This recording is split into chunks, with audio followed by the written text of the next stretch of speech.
There's a new conspiracy theory doing the rounds on social media.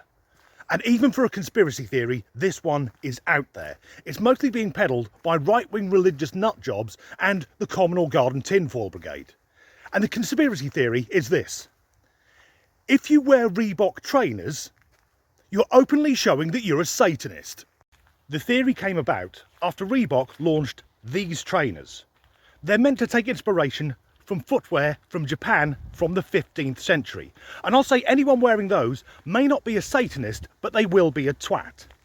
The thinking though, and I use that term extremely loosely, behind the conspiracy theory, is that those shoes are actually modelled to look like the cloven hooves of the demon Baphomet. One post on this subject reads, "The leaders of the world are being more and more open about whom they really worship." Which world leaders are wearing Reeboks? And it's a bit of a fucking leap to look at someone's shoes and decide they're in league with the devil. The name Baphomet was first heard by the Knights Templar during the Crusades. It was something that was being shouted by the Muslims who the Knights were in the middle of slaughtering. They thought the ungodly Muslims were trying to invoke a demon. It's most likely they misheard people shouting Muhammad, as in calling to the Prophet Muhammad, peace be upon him. And he wasn't a demon, but he was a kiddie fiddler. However, in Christianity, the Virgin Mary was only 14 years old when she got knocked up by the Almighty, so it swings and roundabouts. Throughout my years on this earth, I've met several Satanists, and they're either desperate attention seekers or goths who've taken it too far, and all of them are dull as fuck. A few years ago, I went to buy an amplifier, so I knocked on this chap's front door and then noticed that the door knocker was an inverted cross.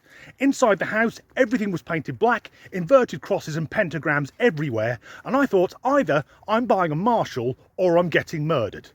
But after listening to 10 minutes of this chap ramble on about his satanic beliefs, I was ready to take my own life. Maybe that's how it works. And why would Satanists think that trainers are the best way to identify one another? Surely they'd be hidden under their long hooded robes and they wouldn't want to get blood on them from the goat they've just slaughtered. And why fucking Reebok? Had Nike and Adidas knocked them back? As I said at the start of this short video, even for a conspiracy theory, this one is off its nut.